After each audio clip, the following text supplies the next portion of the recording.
Thanks for clicking on to the Tuesday evening edition of Vogan's European Outlook. It was a chilly morning across southern areas of the British Isles in particular, thanks to clear skies, light winds, and the best of the overnight conditions. Further north and west, we seen increased cloud and more in the way of breeze.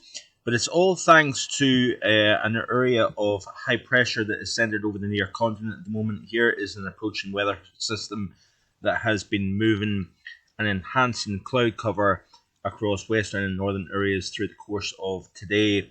And that feature is going to bring a fairly mild and blustery night across the north and west of the British Isles. Same areas as last night, we'll see a touch of frost in rural areas, and it looks as if we are going to see that system moving through over the next 24 hours or so. And then you notice here as we move towards the early portion of Thursday, we've got an interesting kind of split in the weather. One piece of energy moves up towards the northwest. We've got another system riding underneath, and a bit of a strange kind of overall setup. You notice here that we've got the main low to the south of Greenland here. We've got the area of high pressure over the Azores, but we've got a kind of in between that is seeing systems running almost in a due east path, and that is quite an interesting kind of scenario. And then we've got two areas of low pressure that kind of spin around an upper level trough over the northeast Atlantic, encompassing the British Isles as well. But it's behind these twin systems where we've got quite a lot of buildup of pressure across the northwest Atlantic here. So these kind of systems with high pressure over Scandinavia, high pressure off the east coast of Canada, these systems are kind of almost trapped in place within the atmosphere, and they kind of cycle around one another. But lots of disturbed weather. Notice that here. This is, of course, towards the end of the upcoming weekend, and we've got a lot of disturbed weather kind of stretched out all the way from the central tropical Atlantic or subtropical Atlantic all the way towards Scandinavia here. But you notice here that the air mass, if you look at 850 temperatures, it isn't overly cold. It is cooler, but it's not massively cold. And the moles are kind of coming and going a wee bit in terms of the overall outcome. Quite a complex pattern, if you notice here. This is the 850 temperatures. We've got this deep area of low pressure that kind of almost deepens in place just to the northwest of Ireland here. We've got, of course, this plume of warmer air associated with the high pressure system. So very quickly we go from a positive NAO pattern to a negative NAO pattern with this type of orientation within the upper atmosphere. But you notice here that there's an entrainment as this warmer air gets lifted north towards Greenland.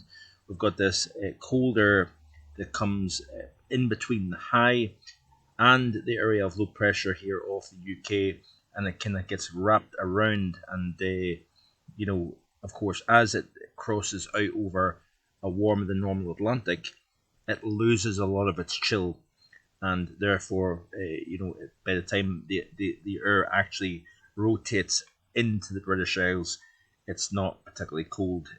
So that's quite interesting. And then towards the end of the loop, you can see a rather interesting lobe of Arctic air coming down over the British Isles. So that, of course, would be a week tomorrow. Long way off, and subject to change, of course. Looking at the CFSV2 weeklies, and the upcoming 7-day period has a trough over the northern half of the British Isles, ridge high pressure off the east coast of Canada. As we go into week 2, you can see here that that area of high pressure, according to the CFSV2 anyway, actually kind of gets kicked to the east. That area of troughiness over the north of the UK gets lifted north towards Greenland as heights rise over the British Isles, or should I say, over Europe. I apologise. But it's interesting because some modelling is indicating that we get more of a northward push of this high towards Greenland, and we keep the trough more towards the British Isles here. So we've got two areas of very strong high pressure compared to normal.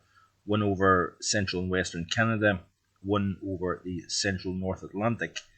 And of course, with this being 8 to 14 day period, over the next several days, if not 5, 6 days, we're going to see the orientation of these ridges change. And, we'll keep an eye on that.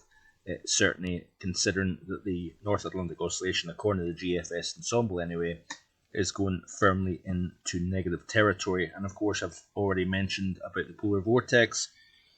Modelling indicates that it's going to strengthen, but if you go down from 10 HPA down to 50 HPA, there is actually not a great deal of coupling. So therefore, the tropospheric polar vortex does not necessarily reflect what's going on within the stratospheric polar vortex here. So something worth keeping an eye on when it comes to forecasting the weather across the northern hemisphere and whatnot. But certainly there is rumblings in the models, at least, of significant blocking starting to take shape. And, that's another story for another day. But certainly we are going to see plenty of wet conditions, I think, over the course of the next week or so. We do have a back and forth between precipitation 1 week, so the upcoming 7 days fairly wet, then it turns drier, then it goes back to wetter again once again. So yeah, we've got quite a back and forth type pattern as we rattle through the second half of October here. So certainly plenty of things worth keeping an eye on, so keep it right here on my YouTube channel. Thanks for watching. Drop a comment, please like, please share, and subscribe to the channel if you haven't already done so. Hope you enjoy the rest of your day. Bye for now. Bye.